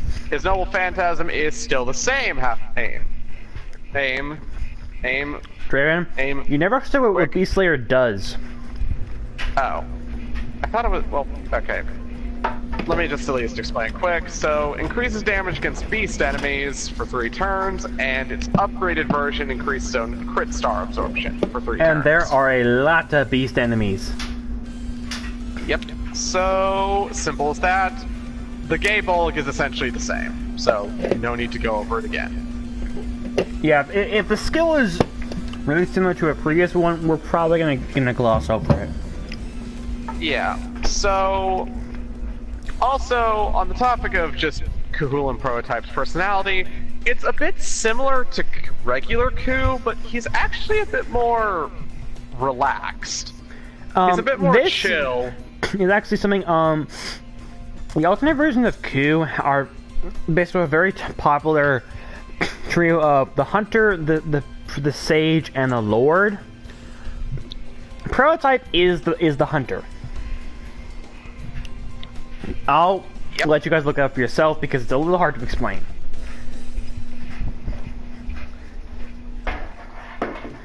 One second. Next up, we have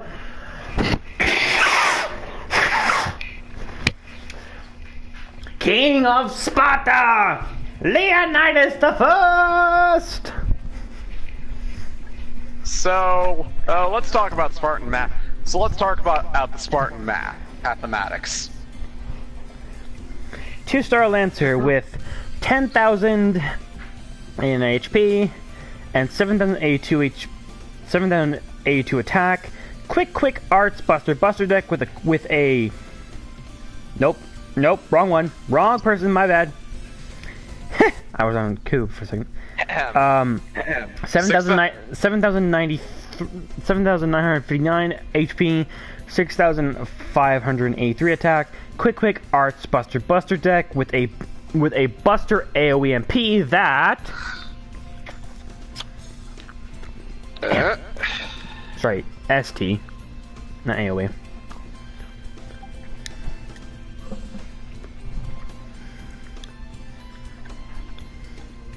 Draven?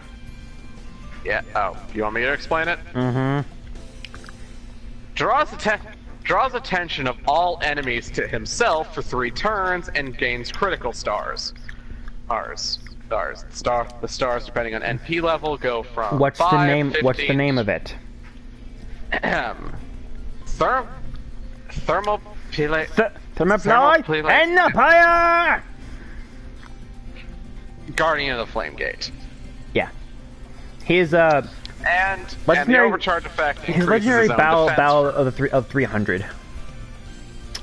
Yeah, he's pretty good. The man is amazing. He's the premier tanking servant with a taunt, a gut skill, and a 3-turn party-wide buster buff. Warcry. And then there's his personality. Spartan but smart. Yeah, that's pretty much the best way to put it. There's a reason why I always said, let's talk about Spartan mathematics. One of his victory quotes is literally him yelling, exactly within my calculations. And he's yelling it in the loudest voice ever. He's a smart guy, and he prefers, and out of all things, what I love is that he thinks before he acts. Unlike most Spartans. But at the same time, he is also prone to the most ballsy moves imaginable that makes him the most fucking awesome. He stared down a goddess in Babylonia as it was turning him to stone and won. And insulted her while he was turning to stone. Mm-hmm. The man is fucking awesome. We love him. Not that way. Platonic. The man is essential. This man would basically make really anything of the year. Here. Dad of the year, uncle of the year, grandpa of the year. Here, teacher of the year, boss of the year, everything. Plus, in his second ascension, his helm, it's on fire! And out of all the most interesting things to ever see, his third ascension actually kind of is, well, he removes his helmet. And it's definitely interesting to see that he has a very stern look. Though not surprising. Next up, Roma! Alright, yeah, I got nothing on this, so, I can't. Yeah, I got nothing. Neither do I, honestly. I've never used him. Alright, so, skip button. ROM list, that's all you need to know. Moving on, next up we have, oh boy, the original writer, Medusa. Alright, this one I actually know about since I have used Medusa on occasion. I've used her a lot. 3-star rider with 8,903 max HP, 7,200 max attack, quick arts buster deck with a quick AoE MP. She has a 1-turn stun, a 2-turn monster strike attack buff, and 4 Andromeda, which increases her MP by 20 and gives MP gain up.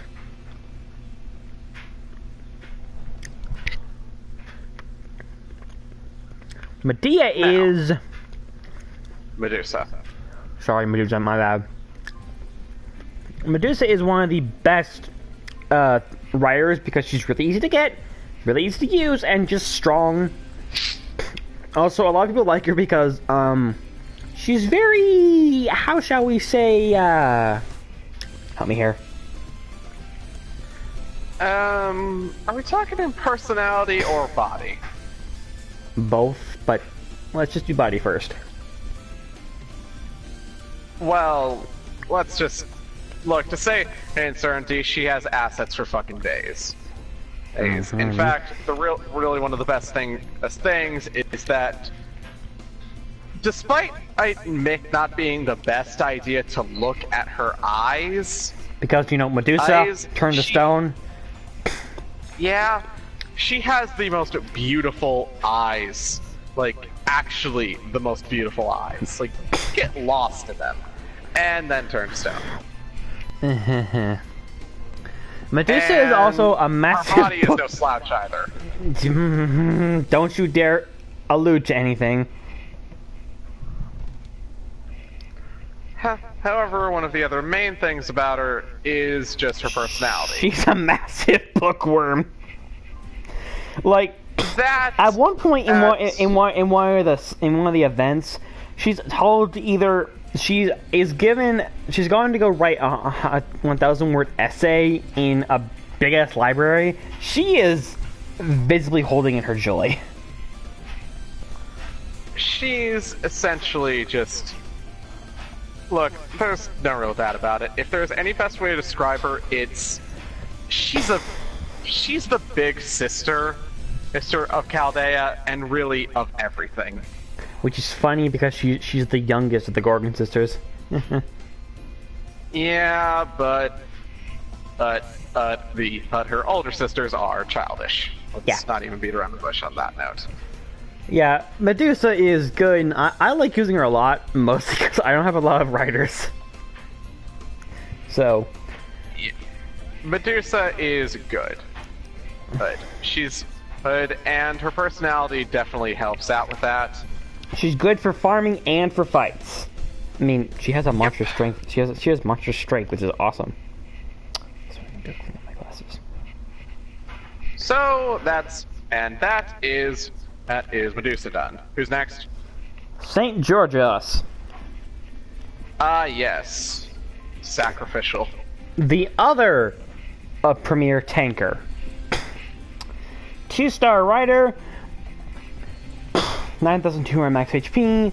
5,236 attack. Quick arts buster deck with a single target arts MP that Ascalon, which will inflict the dragon element on anything it hits. He has a taunt, a healing skill that also gives mental debuff up, and a guts skill.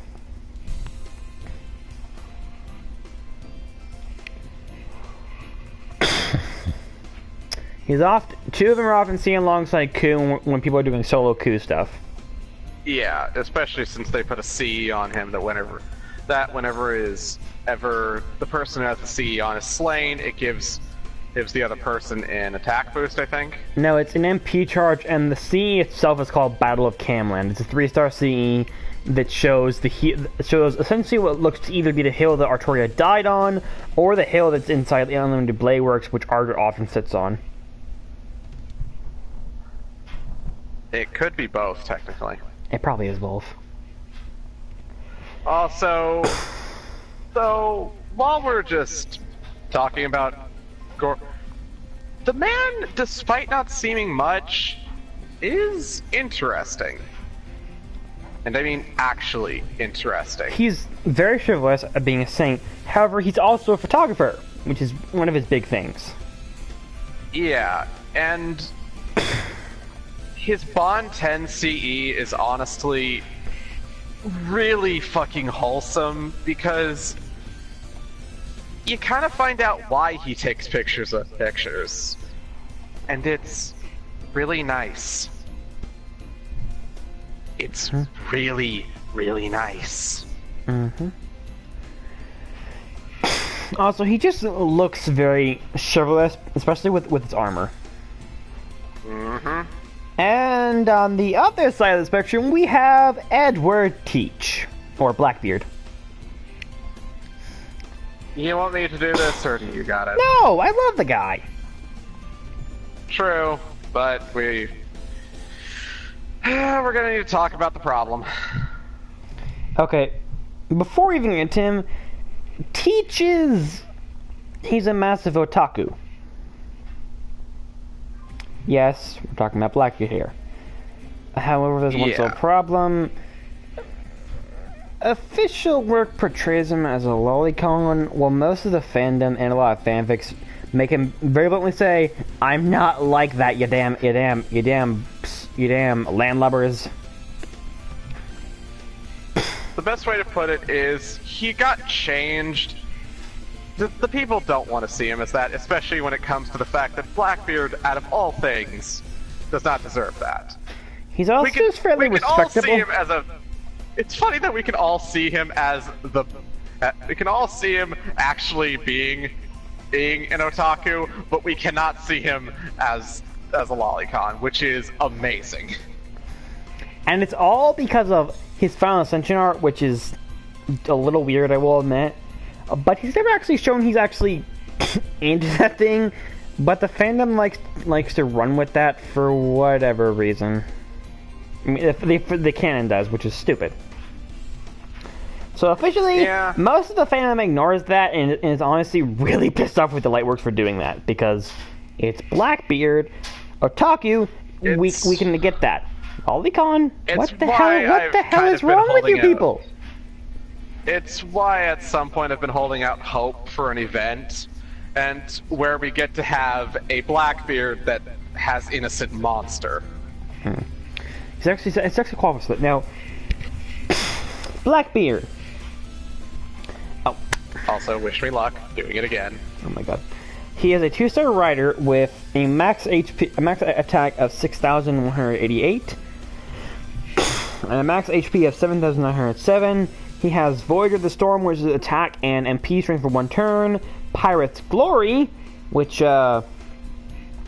increases attack but decreases the debuff resist for 3 turns, and applies an Eternal Guts buff that revives him at 1 HP. Oh! Okay. So I got another 4-star, sure. Ho. Martha. Okay, less angry. To be fair, it's JP Martha, so she has the animation update and everything. Still, meh. I don't find Martha I don't really care about Martha. I kind of do, though, to be fair, I mostly care about her when she's punching the shit out of everything. Also, his last skill is Gentlemanly Love, which heals everyone, and then heals even more for female allies. He has an AoE NP, Buster, which deals heavy damage and increases all enemies charged by 1, and also gives them critical stars.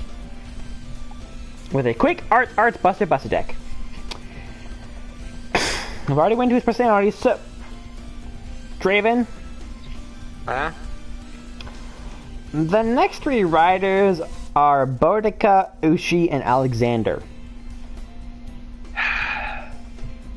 Allow me. Go for it. I don't like this one. I'm not really going to explain their stats because only one of their stats matters. Only one of them. But, so, let's just go. So I'm going to go over just simple things such as their noble phantasm, and their personality and their skills. Okay, let's begin. Starting off with Boudica's skills, Oath to the Goddess increases damage against Roman enemies. Not a lot of those around here. Great if you're fighting against Castor Nero, I guess. When do you ever even fight her? Since she's a rider. I think a Summer 3 challenge quest, or just something related to it. Battle continuation A, not bad, especially the health she gets back with it. Problem is, it's on a 7-turn fucking cooldown.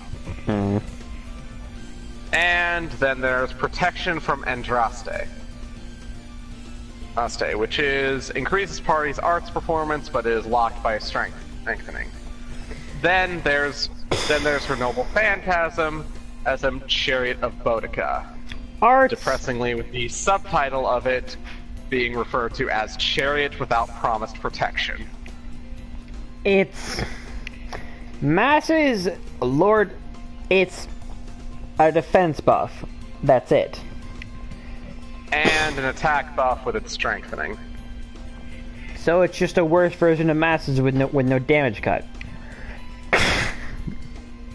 And to go simply into Boudica's personality, I'm going to explain it as simply as follows. Depressing as all hell with mom. She's Yeah. a mom. That's the best way to put it. She's a mom and she cares about everyone. Problem. She is really, really depressed and pissed off. At Nero. She hates Nero. She beyond hates Nero. She wants Nero to die. She wishes Nero was dead. Which is why I'm She really wishes pissed Nero off. never existed at all. Which is why I'm really pissed off with what they did to her in Septum. And she's most pissed off, if, albeit depressed, it really does get saddening when she's actually really pissed off at just her own history. Because she's called the Queen of Victory, and she hates that title. Particularly, this is found out in the Karano Kyokai event, where she just angrily yells at it because she never won anything. I'd also like to know, she qualifies for the Avenger class. We still haven't seen that, which is depressing to me. I wish we would get an Avenger Boudica, because then, one, she'd be good, and two, we could have someone that kills Nero, finally. Yeah, okay. Next up, Ushiwaka Akamakamaru. Oh my god, that outfit is so wrong.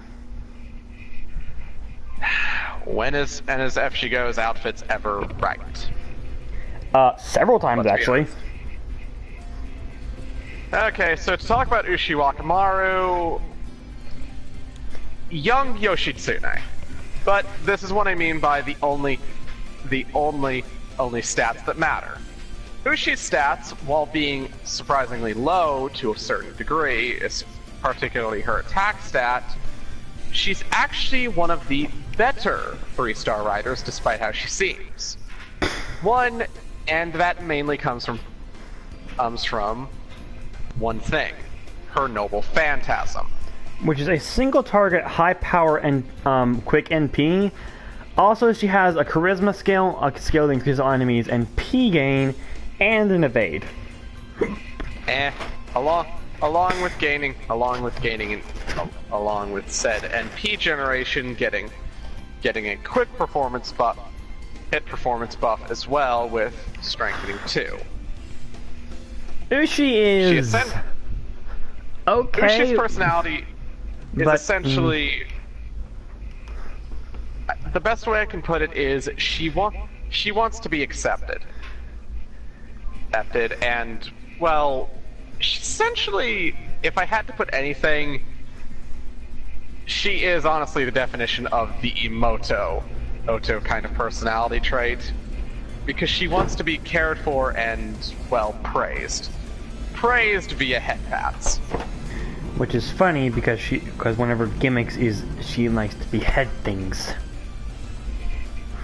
Yeah, and again, she is a sweet person, and honestly, she's good. Though I do kind of find it sad that we actually don't get... Ushiwakamaru is Minamoto no Yoshitsune, just in her younger state. And also gender flip again! Get used to this.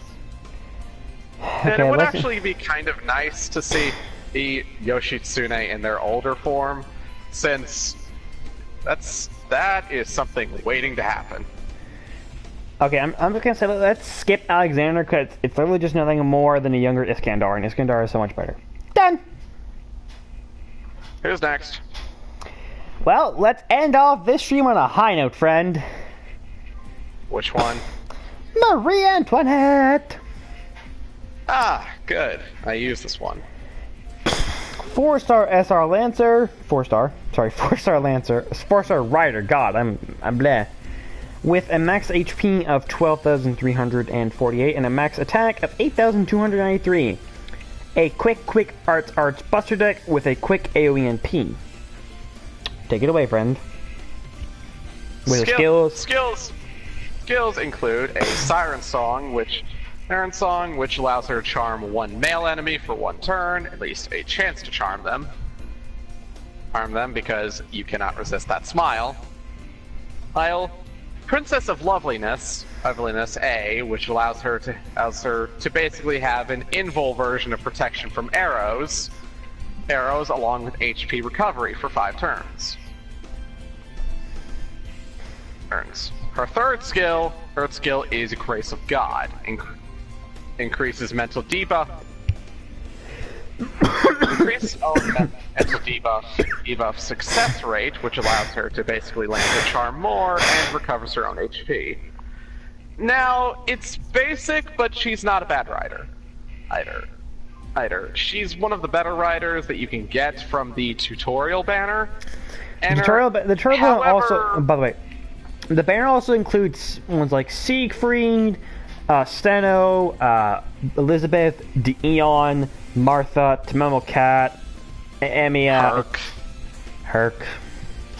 I'll get to him later. I personally got Tamamo Cat and then later Tamamo Cat and Siegfried at the same time actually. And then later I picked up the Eon and If I may, Elizabeth. I would like to talk about Marie Caster. No. Since really, it was so short. We haven't even gotten into Marie's personality. True. So, Marie's personality. There is no one more sweet than her. For fuck's sake, she's sweet and bubbly. So... Literally, her first greeting to you is her embarrassingly saying, "What's up, my homies?" God, I love that line. She's so sweet and adorable, and she's very kind to everyone. And to date, I have not seen her get mad at anyone. She has never gotten mad at anyone. Literally, the people who work alongside her, I'd heard, get mad at themselves more than Marie gets mad at them, because Marie is, well, again, sweet. However, she's also fairly kind and motherly, and she does know the coldness of reality, but she wants everyone to be happy and smiling. Also, She cares. Also, she cannot go anywhere without something being on her head. Whether it be a big fancy cap, a sun hat, or a crab.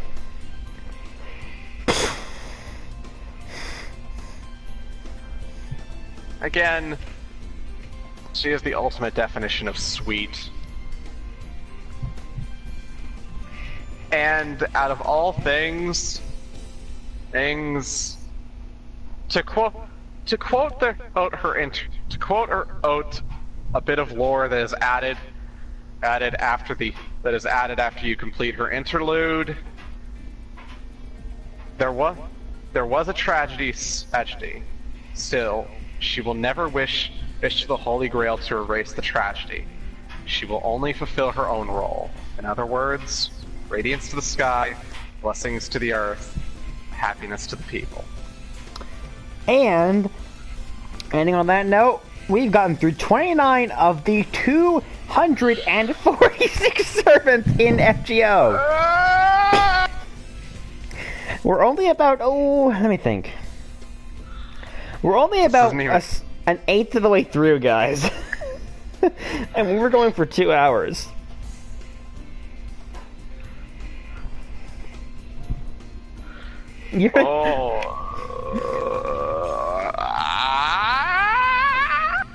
This is gonna be like 8 or 9 parts, Draven. Yeah, because yeah, but at least we'll take care of it with the game. At least the gameplay will be. Well, that. I think we're gonna end it off here. This has been Roxy Shade.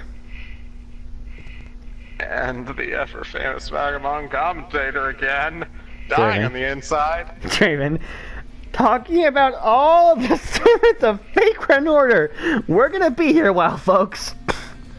Thank y'all very much for watching.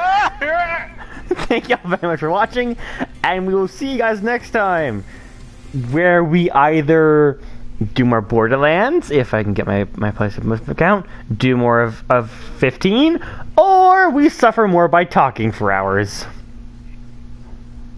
See you guys then! Later!